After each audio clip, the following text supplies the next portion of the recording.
Donc, Daniel Barceloguez, vous êtes l'auteur de Racines tunisiennes, écrit en collaboration avec votre fille Diana.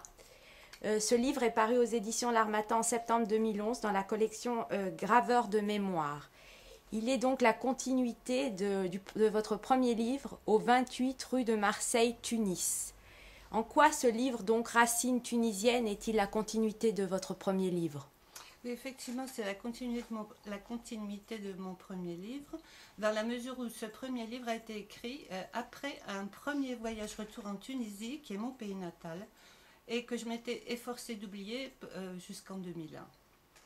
Et pendant ce temps, si vous voulez, en partant de Tunisie, j'ai vécu en France, un petit peu en France, et ensuite, tout le reste du temps, j'ai vécu en Espagne, où je croyais avoir retrouvé le soleil, la Méditerranée, où j'étais contente et j'étais persuadée d'avoir gagné au change. Et puis un beau jour, j'ai eu envie de retourner en Tunisie, et donc de là découle le livre Au 28 rue de Marseille, Tunis. Bien, à partir de ce moment-là, je me suis posé un tas de questions, et donc surgit Racine tunisienne, qui est une réflexion donc sur une quête identitaire. Euh, qui suis-je? Suis-je la Française qui est née en Tunisie? Suis-je la Tunisienne qui va en France et qui croyait être parfaitement adaptée à la France et qui en réalité ne l'était pas? Suis-je la Française qui va vivre en Espagne? Suis-je l'Espagnole qui va en France en vacances et qui ne sait plus qui elle est finalement?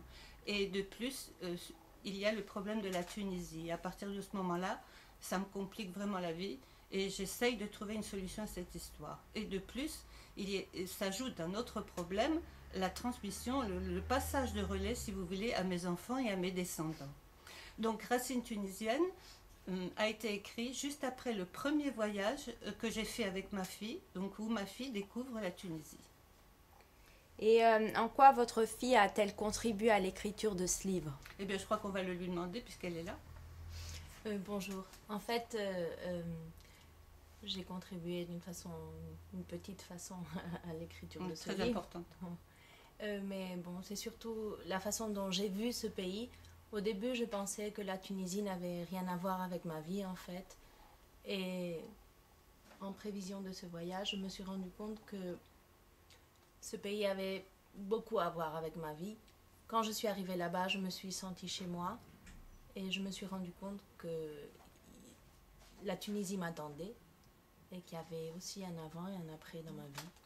Au départ, si vous voulez, elle a choisi la Tunisie pour me faire plaisir et pour ne pas aller au Maroc ou en Égypte ou j'en sais rien, puisqu'il n'y avait pas encore de révolution.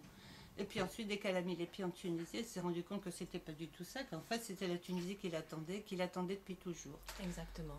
À travers ma grand-mère, à travers mon grand-père, à travers des souvenirs. Et en fait, en allant en Tunisie, je me suis rapprochée de la mémoire Et tu as des miens. retrouvé tout ça. Exactement. Et l'endroit où ils ont été vraiment heureux.